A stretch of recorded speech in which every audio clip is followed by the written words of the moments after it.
अस्सलाम वालेकुम। उम्मीद है कि आप लोग ठीक हैं, खैरियत से हैं। अल्लाह पाक आप लोगों को अपने हिफ्ज़ व अमान में रखे, आपके बच्चों पर आपका साया कायम रहे और आपके वालिदैन का साया आप पर कायम रहे। पाकिस्तान सलामत रहे ता क़यामत रहे। पाकिस्तान के बारे में बुरा सोचने वाले को अल्लाह पाक हदायत अता फरमाए। इससे पहले कि ज़रा वीलो की तरफ चले और आपको बताएं, उम्मे मुसलमा का लीडर बनने वाला इमरान खान जो दावे किया करता था उसके बरअक्स कर क्या रहा था।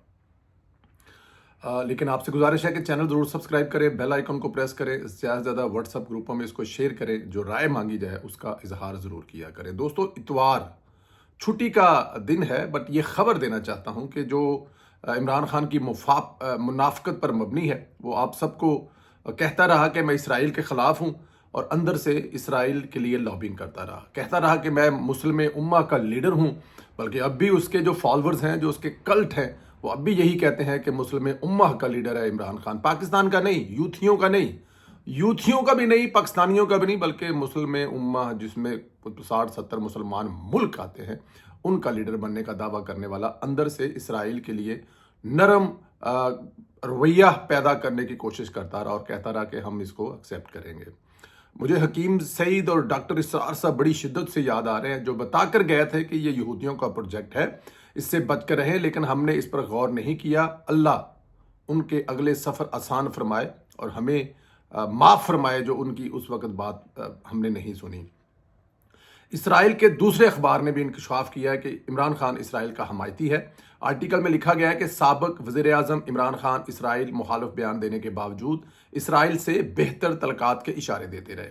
इमरान खान इसराइल के लिए हम ख्याल सियासतदान हैं। इनकी इंतखाबात में कामयाबी पाक इसराइल तलकात का असर नो जायज़ा लेने का मौका है। इसराइली अखबार के आर्टिकल में कहा गया है कि इसराइल दोस्त खारजा पॉलिसी के स्ट्रेटेजिक फ़ायदे हैं, लेकिन पाकिस्तान फौजी इस्टेब्लिशमेंट से मुज़ाहमत का सामना है।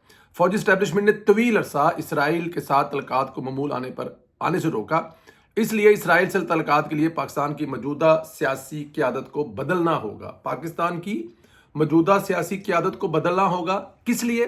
क्योंकि वो इसराइल से तलकात बेहतर बनाने की तरफ ज़्यादा उनका कोई रवैया नहीं है, वह जो इस तरह सोचते नहीं है, क्योंकि इमरान खान इसराइल के हमायती और इस्टेब्लिशमेंट व सियासी क़यादत के मुखालिफ हैं।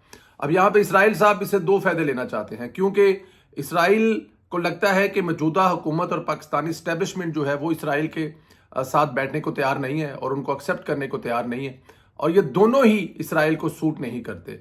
और इमरान खान साहब को भी ये हुकूमत सूट करती है, ना फौजी इस्टेब्लिशमेंट सूट करती है, इसराइल को भी नहीं करती।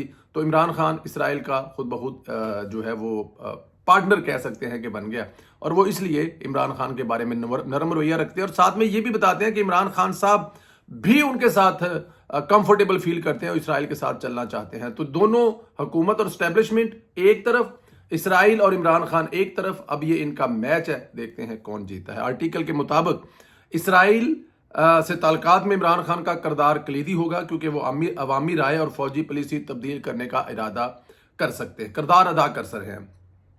जबकि डोनाल्ड ट्रंप की व्हाइट हाउस में वापसी पाक इसराइल तल्लुकात की बहाली तेज कर सकती है। ट्रंप इंतजामिया सफारती मुआशी फ़वायद से पाकिस्तान जैसे ममालिक की हौसला अफजाई कर सकती है। आर्टिकल में कहा गया है कि इसराइल को तस्लीम करने से पाकिस्तान को हम इक्तसादी फ़वायद हासिल हो सकते हैं। इसराइल से तल्लुकात से पाकिस्तान को ज़राअत, साइबर सिक्योरिटी, दफाई और माली सरमायाकारी जैसे फ़ायदे भी हो सकते हैं। अब अंदाज़ा करें कि आज भी इसराइल जो है वो इमरान खान को रहा कराने के लिए पूरी दुनिया से प्रेशर डलवा रहा है, और उसको यही लग रहा है कि किसी तरह से जो इमरान खान साहब है वो रहा हो जाए। इसके राह हमवार करने के लिए हर किस्म के जो है वो हीले हरबे इस्तेमाल किए जा रहे हैं। कुछ लालच भी दे जाएंगे, कुछ डराया भी जाएगा, कुछ धमकाया भी जाएगा। अब यूथियों ने यहाँ पर इसका क्या, अब अगर फर्ज किया कि यूथिये जो है कल मैदान में आ जाए और इसको भी इमरान खान साहब की दानिशमंदाना फैसला कह दे कि इसराइल से लड़ने का क्या फ़ायदा है, बल्कि साथ में ये भी कह दे अरब ममालिक ने भी तो इसराइल को तस्लीम किया हुआ है, साथ में ये भी कह दे सऊदी अरब भी तो तस्लीम करना जा रहा है, तो हम तस्लीम क्यों ना करें। तो जो खान साहब कह रहे हैं वो ठीक है, इसराइल को तस्लीम भी करना चाहिए, तल्लुकात भी ठीक करना चाहिए।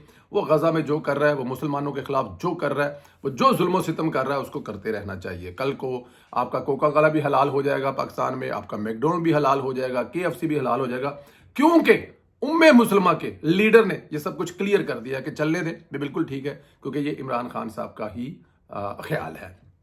बहरहाल ये देखते हैं आने वाले दिनों में इसको कैसे लेके चलते हैं खान साहब। लेकिन इसराइल के अखबार का ये दावा कि इमरान खान और इसराइल एक पेज पर हैं, पाकिस्तान की हुकूमत और मिलिट्री स्टैब्लिशमेंट एक पेज पर है, और इन दोनों का आपस में मैच पड़ने वाला है, या पड़ चुका है या पड़ा हुआ है। 8 जजों ने जो आईनी तरमीम के मौके पर वजाहत जारी की, सियासी तौर पर खेलने की कोशिश की, इस पर काजी साहब ने इन जजों को टेक्निकल तरीके से घेर घूर के खड़ा कर दिया। आजो जी कटहरे में आजो। चीफ जस्टिस काजी फैसला ने 14 सितंबर को अक्सरीती जज की वजाहत पर 9 सवालों के जवाब मांगे हैं। चीफ जस्टिस काजी फैसला ने रजिस्ट्रार सुप्रीम कोर्ट जजीरा सलीम से जवाब तलब किए और पूछा, सवाल नंबर 1, इलेक्शन कमीशन और तहरीक इंसाफ ने वजाहत की दरखास्त कब दायर की थी? बिल्कुल ठीक है। सवाल नंबर 2, तहरीक इंसाफ और इलेक्शन कमीशन की दरखास्तें प्रैक्टिस एंड प्रोसीजर कमेटी में क्यों नहीं भेजी गई? मतलब पहली बात उन्होंने पूछा कि काजी साहब को शायद पता ही नहीं है, चीफ जस्टिस को पता ही नहीं है कि दरखास्त आई कब, और दूसरी अगर आई थी तो ये तहरीक इंसाफ और इलेक्शन की दरखास्तें जो ये मतलब कि आगे प्रैक्टिस एंड प्रोसीजर कमेटी में क्यों नहीं भेजी गई? ठीक है जी। मुतफर्रिक दरखास्तें कॉस्ट लिस्ट के बगैर समात के लिए कैसे फिक्स होगी? कॉस्ट लिस्ट लगा ही नहीं है तो ये दरखास्तें जो है ये फिक्स कैसे होगी कि इस पे मतलब ये क्या शॉर्टकट इस्तेमाल किया गया? चौथा सवाल, क्या रजिस्ट्रार ऑफिस ने मुतलका फ्रीकेन और अटॉर्नी जनरल को नोटिस जारी किए? जी, ये जब रजिस्ट्रार साहबा ये जवाब देंगी, मेरे ख्याल में रजिस्ट्रार साहबा की जो गवाही है वही इनफ होगी। किस कमरा अदालत या चैम्बर में दरखास्तों को सुना गया? अब अंदाजा करें कि ये कहना क्या चाह रहे हैं यहाँ पे, काजी साहब पूछना क्या चाह रहे हैं कि ये सुना ही नहीं गया, कॉज लिस्ट लगी नहीं है, बारों बारी जवाब देता है, बारों बारी 8 जजों ने लिख के दे दिया ये पाकिस्तान तहरीक इंसाफ को सीटें, मतलब ये हुआ ही किसी जगह पे कुछ नहीं है, इसका कोई निशान ही नहीं है, इसको कोई कमाल है, मैं कह रहा हूं कि कमाल है। इसे कहते हैं सहूलतकारी, सुते रहो तुसी हुकूमत वाले हो, ये है असल सहूलतकारी। ऐसे कानून पास होते हैं, ऐसे तरमीम पास होती है जैसे बाजवा साहब के दौर में जनरल फैज करवाया करते थे, ऐसे अदालतें चलती है जैसे इमरान खान साहब जेल से बैठकर आज अदालतें चला रहे हैं। दरखास्तों पर फैसला सुनाने के लिए काज लिस्ट जारी क्यों नहीं की? छठा सवाल। 7वां, ऑर्डर को सुनाने के लिए कमरा अदालत में फिक्स क्यों ना लिखा गया, क्यों ना किया गया? सवाल नंबर 8, ओरिजिनल फाइल और ऑर्डर सुप्रीम कोर्ट रजिस्ट्रार में जमा हुए बगैर ऑर्डर कैसे अपलोड हो गए? बड़ा अहम सवाल है कि ओरिजिनल फाइल और ऑर्डर सुप्रीम कोर्ट रजिस्ट्रार में जमा हुए बगैर जो ऑर्डर थे वो अपलोड कैसे हो गए? सवाल नंबर 9, ऑर्डर को सुप्रीम कोर्ट की वेबसाइट पर अपलोड करने का ऑर्डर हुक्म किसने दिया था? मेरे ख्याल में यहां पर काजी साहब ने उड़ा कर रख दिया, इन 8 जजों को बेनकाब कर दिया, इन 8 पूंडों को कहीं का नहीं छोड़ा कि ये 8 जज कर क्या रहे हैं, इनका मकसद क्या है, ये किस लाइन पे चले हुए हैं। लेकिन यहां पर काजी साहब ने एक ज्यादती कर दी है, जज जट थे सवाल 9, थोड़ी जी ज्यादती हो गई है। अब देखना यह है कि काजी साहब इसको संभालते कैसे हैं। खैर ये सवालात पूरा मिसकंडक्ट है, इस पर जज फारिग होते मुझे तो नजर आ रहा है, इनका रहना बनता तो नहीं है, लेकिन अब देखें क्या होता है, कुछ भी हो सकता है। हमारे दोस्त वकील खालिद ताज का कहना है कि जराए बताते हैं कि 14 सितंबर को 4 पेजेस पर मुश्तमिल गैर आईनी, गैर कानूनी, गैर अखलाकी सियासी वजाहत को रजिस्ट्रार के नोटिस में लाए बगैर सुप्रीम कोर्ट ने वेबसाइट पर अपलोड करने का मशवरा अतर बिन अल्लाह ने दिया था। अब ये खबर है, खालिद ताज साहब है, इनसे हमने राब्ता किया है, कोशिश करते हैं कि इनसे हमारी बात हो जाए तो इनसे इनका मौकफ लें। अतर बिन अल्लाह ने कहा कि आज का दिन हाथ से निकल गया तो फिर हम कुछ नहीं कर पाएंगे, जो भी हो आज छुट्टी वाले दिन ही वजाहत जारी की जाए। हम पीर तक इंतजार किया तो हम मामलात हमारे हाथ से निकल जाएंगे। आप अंदाजा करें कि अतर बिन अल्लाह कैसे सुप्रीम कोर्ट जैसे अदारे को सियासत में इस्तेमाल कर रहा है, तबाह कर रहा है। जाहिर है इसके पीछे मोहब्बत तो इमरान खान की है, पुराना तल्लक है, पुराना वास्ता है, फैमिली रिलेशन है, और फिर मोहब्बत बचपन की जाती भी नहीं है। इमरान खान साहब और अतर बिन अल्लाह साहब की पुरानी मोहब्बत है, वो किसी भी तरह से जाने का नाम नहीं ले रही। लेकिन 1 नहीं, 2 नहीं, 3, 4, 5, 6, 7, 8 जजों ने वो काम किया है जो मेरे ख्याल में कम अज कम पाकिस्तान की तारीख में मिलकर इतना बड़ा जो ड्रामा है या इतनी बड़ी जो मतलब कि 2 नंबरी है वो शायद कभी किसी ने अदलिया में ना की हो। 2-3 जज मिल जाते थे, लेकिन 8 जज, खैर अल्लाह जाने, काजी जाने, जाते जाने। इधर पीटीआई के जलसे में नाकामी के बाद हर तरफ परेशानी का माहौल है। इमरान खान अडयाला में परेशान है और इससे औजारबंद भी ले लिया गया, और नाला औजारबंद नाला नहीं होता जो आप सलवार च पाएगा, नाला वो ले लिया गया। अब आप ये कहेंगे कि नाला क्यों ले लिया गया? जनाब शेख रशीद साहब ने कहा था कि अगर मेरे पास औजारबंद होता تو میں اس سے خودکشی کرنے کے بارے میں سوچ رہا تھا۔ دوسری طرف جلسے پہ ناکامی کے بعد فواد چودھری نے کہا ہے جلد یا بدیر تحریک انصاف کو اسمبلی سے استعفے دینا ہوں گے، یعنی اب پی ٹی آئی پھر اسمبلیوں سے استعفے دے گی۔ اس کا ظاہر ہے حکومت کو فائدہ ہوگا، لیکن دیکھنا یہ ہے کہ عمران خان صاحب اب لاسٹک والی سلوار پہن کے گھوم رہے ہیں یا پھر ابھی ہزار بند ان کے پاس ہے، کیونکہ شیخ رشید والا مشورہ اگر ان کے پاس ہے تو وہ کوئی غلط کام بھی کر سکتے ہیں، کیونکہ جلسے کامیاب اور ناکام ہوتے ہیں۔ آہستہ آہستہ آپ ایک ہی پارٹی پہ ایک ہی بندے پہ پارٹی آنی ہے۔ ابھی فی الحال تو پھر تھوڑا بہت کام چل رہا ہے۔